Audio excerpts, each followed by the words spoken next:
Another day, another basketball stories na naman ang pagkukwentuhan natin. At ngayon nga ay pag-uusapan natin ang balitang pagkatalo ng Portland Trail Blazers laban sa San Antonio Spurs at ang sinabi ni Stephen A. Smith kay LeBron at sa Los Angeles Lakers. Tagumpay nga po ang San Antonio Spurs na nakapag-comeback sa kanilang Game 3 kanina laban sa Portland Trail Blazers sa score na 120-108.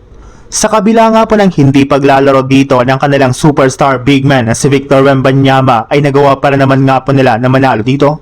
Salamat sa pag-step up ng kanilang mga batang player na sina Stephon Castle na nagtala dito ng 33 points at si Dylan Harper na gumawa naman ng 27 points off the bench.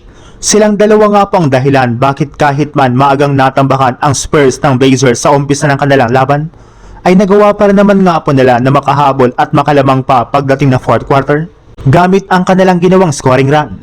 At dahil nga po sa panalong ito ng Spurs ay nakaangat na nga po silang muli sa 2-1 sa kanilang serye at naagaw ulit nga po nila dito ang home court advantage.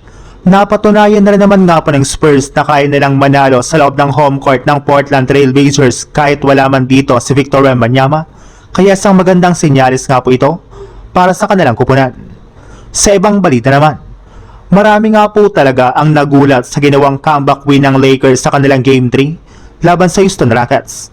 Akala nga po ng mga fans at analyst ay matatalo na nga po ang Lakers sa kanilang game nang lumamang na nga po ng 25 points ang Rockets sa huling 25 seconds.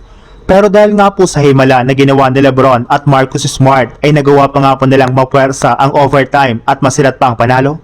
At dahil nga po dyan ay nagtrending na nga po ang pangalan ni LeBron sa social media. Pinatunayan nga po nito na isa nga po talaga siyang clutch player na gumagawa ng mga winning shots at winning plays dito.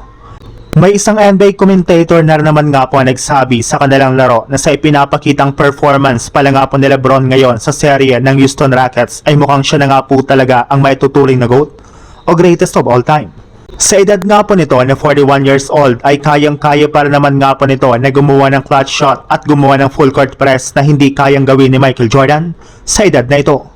Maging si Stephen A. Smith nga po ay nagdadalawang isip na rin naman patungkol kay LeBron.